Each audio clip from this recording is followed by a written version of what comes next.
Ang Diyos ay maghahari na, talikdan ang tanang sala, manalig sa balita niya. Alleluia, Alleluia, Alleluia. Alleluia, Alleluia, Alleluia, Alleluia.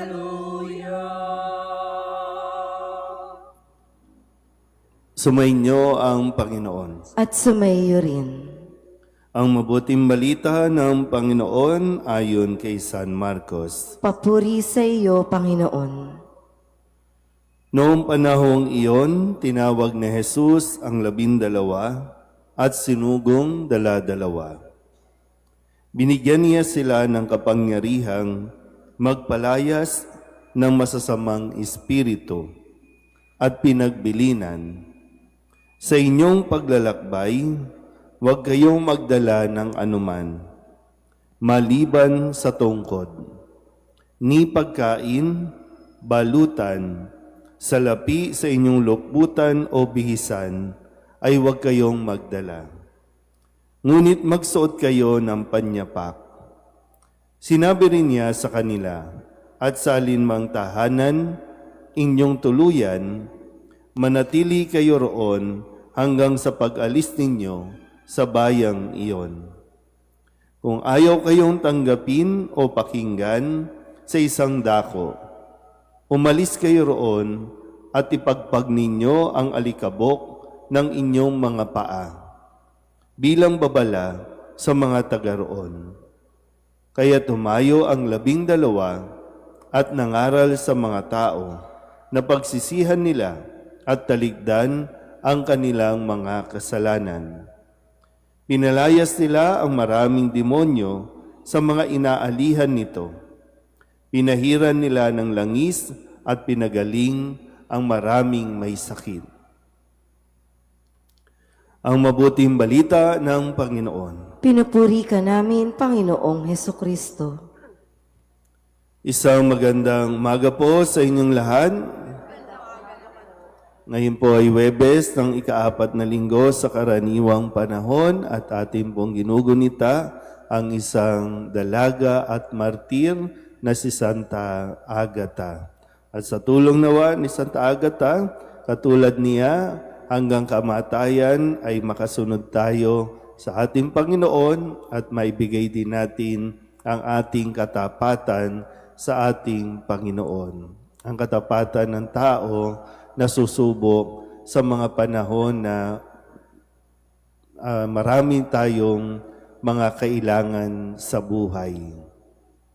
Kaya nga sa ating Ebanghelyo, ito yung panahon na kung saan ay tinawag ni Jesus ang 12 alagad at sila naman ay kanyang isinugo para sa misyon. Kadalasan, si Jesus ay kasama ng mga alagad at ipinapakita ni Jesus kung ano ang kanyang ipinapahayag at kung ano ang kanyang mga ginagawa. So pagkakataong ito, sila na muna ang gagawa nito nang hindi kasama physically si Jesus. Pero yung bilin nga ni Jesus na mga bagay-bagay na wag silang magdadala ng kung anuman para nang sa ganon sila ay manatiling umaasa sa Diyos.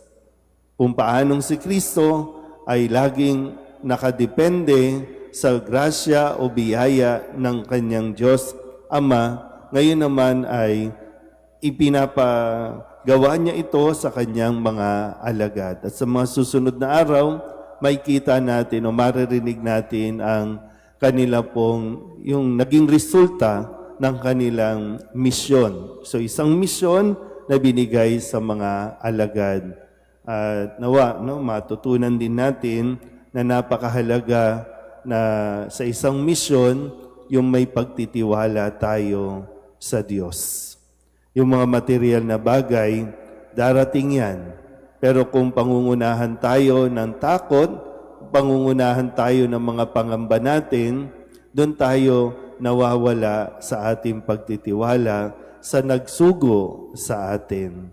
Kadalasan po sa aming mga pari, hindi nawawala yung pangamba. No? Halimbawa, kapag nagkakaroon ng rotation, no, ng pagpapalit at ma-assign kami sa ibang lugar, halimbawa sa karanasan ko, no, mula doon sa Divisoria, na malipat dito, no, para bang anong gagawin ko dito, paano ito, no? Pero yun nga po, no, laging pinapaalala sa akin ng Panginoon na ito ay misyon na ibinigay ng Diyos, magtiwala lang at hindi naman ito pababayaan ng Diyos. Ang mahalaga, nakafocus sa sentro ng misyon, ang magpahayag ng mabuting balita at nang sa ganon ay mailapit ang mga tao sa Diyos at ang Diyos naman ay mailapit o maiparamdam sa mga tao kung saan man ako mapadpad, kung saan man ang pari maipadala bilang isang misyon. So I'm sure, no, lahat naman tayo, kahit kayo po na mga laiko, ay merong kabahagi sa misyong ito ng pagpapahayag ng mabuting balita. Kailangan lang natin talagang harapin yung mga takot natin sa buhay. Paano natin gagawin ito? Ano ang kailangan? Unahin muna natin magtiwala sa Diyos. Amen.